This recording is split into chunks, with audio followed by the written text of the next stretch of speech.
Hi there. Welcome to today's episode of the Lee-Winans family channel. Today we are talking about our origin, our roots, where we come from. So many of you may not know that in Ghana there are different ethnic groups and many languages that we speak here. And so today we are going to just share our backgrounds, our culture, and see how that plays a role in our marriage and the bringing up of our children. Yeah. Before we go on, we would like you to subscribe, like, and share. Okay, so here we go. Nana is going to tell us where she comes from and a little bit about where she comes from, and then I'll also do same. I come from the Volta region of Ghana, a town called Piki, and he's always making fun of my town. The picky lady. Anyway, so in Peki we speak Ewe. Ewe is our main language. Our staple food is fufu. Yeah, people think that when you come from the Volta region, your main food is akple. But no, in Peki we eat fufu, mainly the yam fufu. So we have a festival called the Tedudu, which is I think eating yam or yam meals. So we also have a very big river that defines the region. It's called the Volta River. And that's the main source. It actually used to be, right? Yeah. It used to be the main source of electricity for Ghana. And yeah, Nathan? Yeah, and one thing, you said you eat what, yam food? Yam. Okay. But also what about the names? Because you have Akan names. Yes, I think the main root of my family clan in Peki comes from Begro. So that's an Akan root. And that's why I deceive people. When people ask me my name and I say Nana, they think, oh, straight, you're from maybe the Ashanti region or the Akan part of Ghana. Okay, so I actually got deceived by that name because I'm from a place called Abonse in the eastern region. It's we speak Ekuapem. It's part of the Akan ethnic group, and when I heard her name Nana Asobia, I thought she probably was from my hometown because that's a name from our place, Asobia, Nana Asobia. So I thought, oh, I just met someone from Abonse or somewhere in the eastern region. By the way, Abonse was known to be a very important marketplace during the colonial era. And so people from the Volta region, from Accra, converged there with people from the eastern part of the country. Oh, wow, I never knew that. Yeah.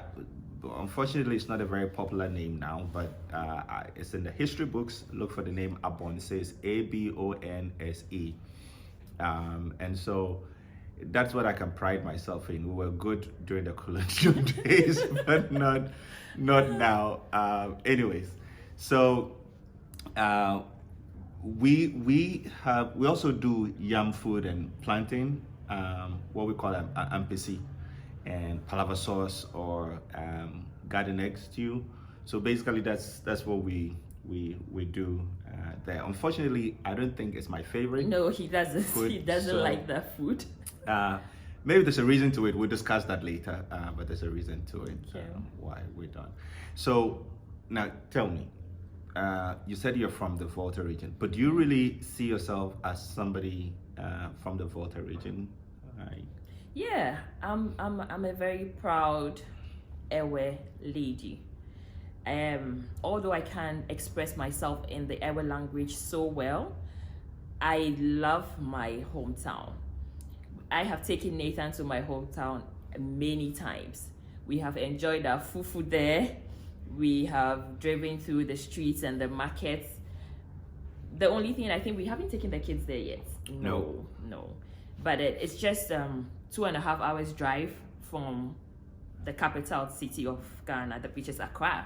So we've gone there a few times, I think. Yeah, but you and I have something in common. Okay. Now, even though you say you're from the Volta region and Peki specifically. Yeah. And I'm saying I'm from Abonse in the Eastern region. Truth of the matter is, I identify with that because we're patrilineal. Yes. And so that's where my dad comes from. But truth is, my mom is from Adan, which is in the greater Accra region. And guess what? My dad's mom, which is my grandmother, my patrilineal grandmother, is from the Volta region. Yeah. Oh, and again, my matrilineal grandmother, part of her is from the Volta region and part of her is from Adan. So the reality is, even though I identify as Akan and I bear an Akan name, my composition is more diverse than just one place of origin. Yeah. Which is also your story. Yes, my story too. Because my mom is also from Adan, which is from the Greater Accra region, as he said. And so when our mothers met, oh, you should see them asking which family home they come from and or connected the knots all the way to Adan. Anyway, so yeah, so that's why I think that influenced the language we speak at home and what the kids are learning.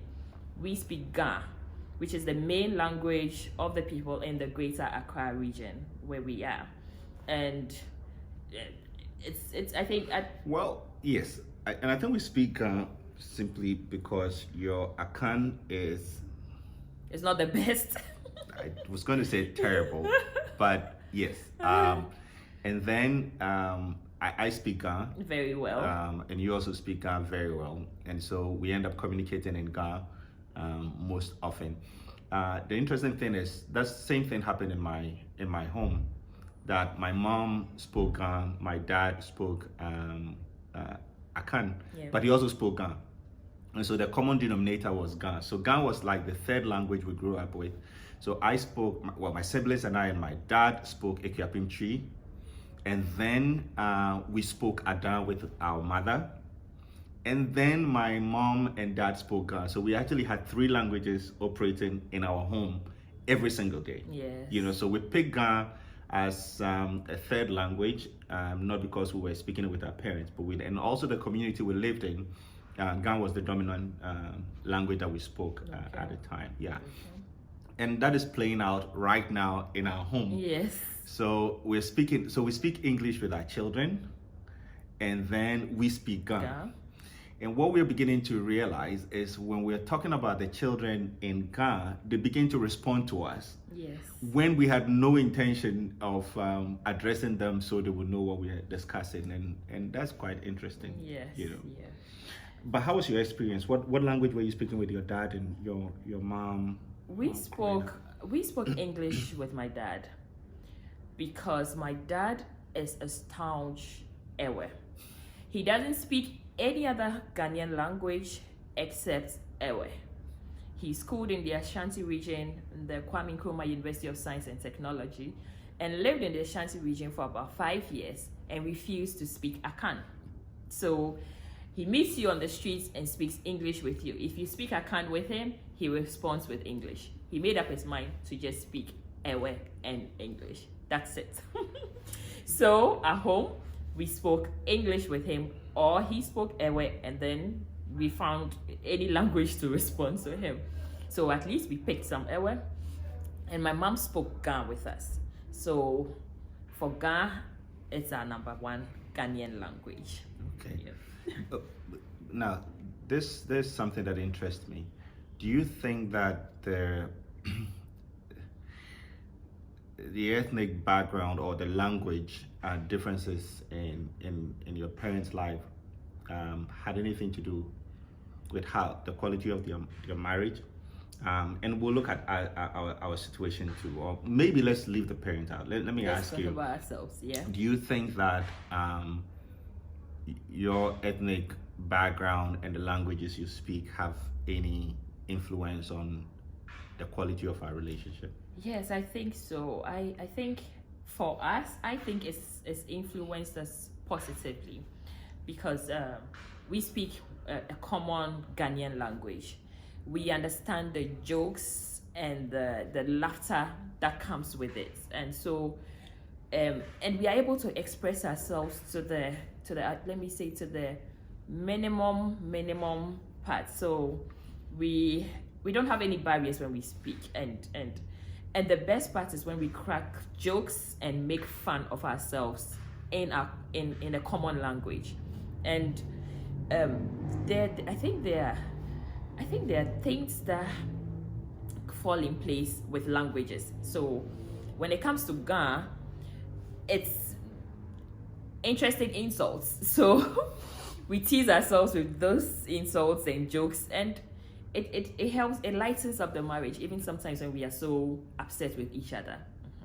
Yeah, and the Ga language, it's interesting you said that. The Ga language has quite heavy tone to jokes. Yes.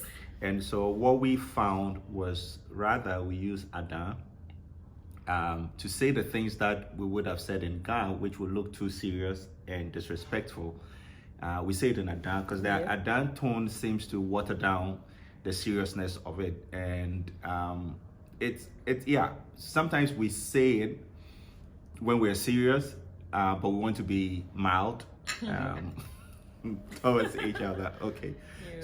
So we have things we say towards each other. Now, a typical Ethiopian guy is quite reserved. Yes. And we're not too much into people.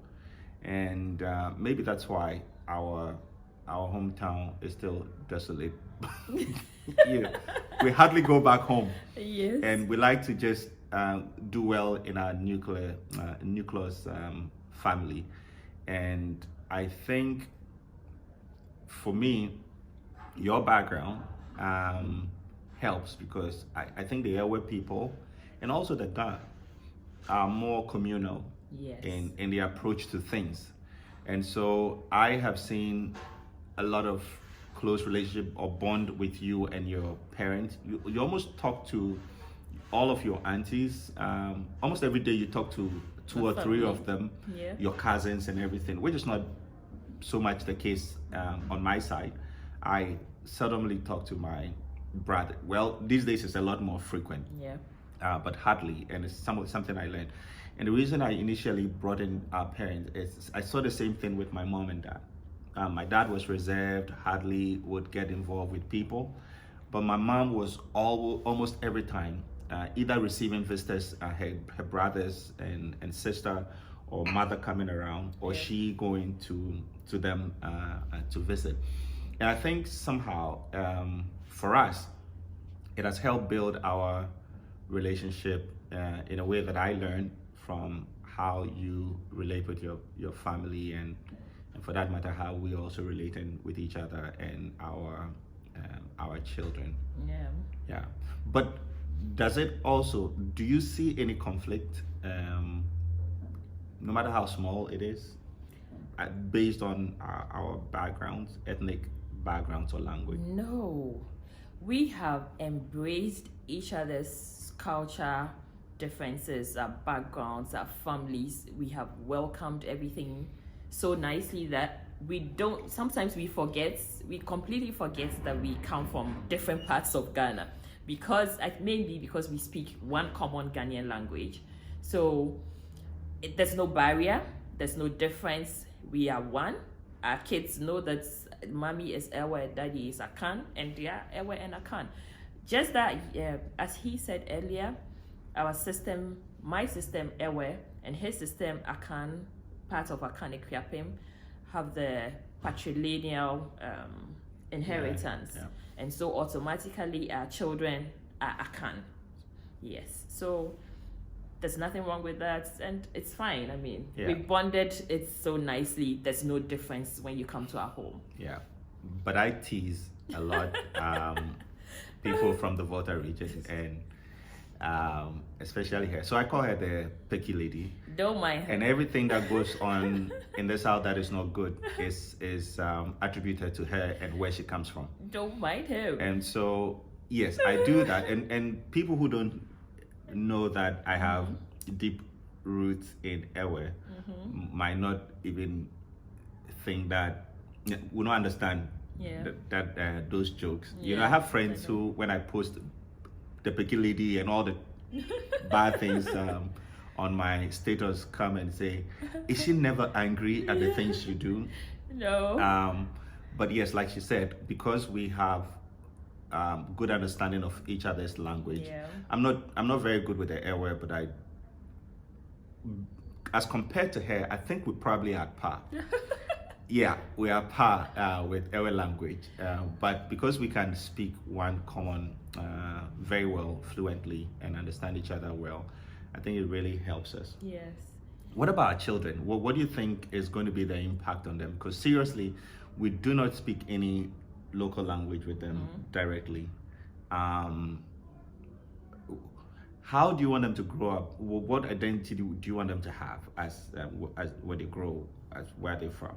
Okay, so for me, my main we are both Ghanaians, so they should have that heritage. They are Ghanaians, and they would grow up, I mean, picking the languages we are speaking. So mainly Ga and Akan, they will pick it automatically.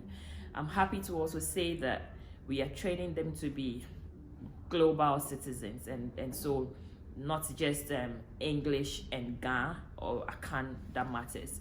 Other languages matter.